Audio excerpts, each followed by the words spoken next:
ब्रह्ममुरारिसुरार्चितलिङ्गं निर्मलभासितशोभितलिङ्गम् जन्मजदुःखविनाशकलिङ्गं तत्प्रणमामि सदा शिवलिङ्गम् देवमुनिप्रवरार्चितलिङ्गं कामदहन करुणाकरलिङ्गम्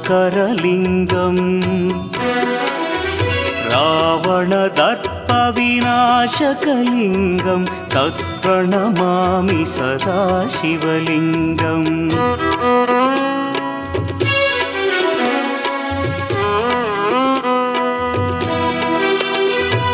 सर्वसुगन्धसुलेपितलिङ्गं बुद्धिविवर्धनकारणलिङ्गं सिद्धसुरासुरवन्द्यलिङ्गम्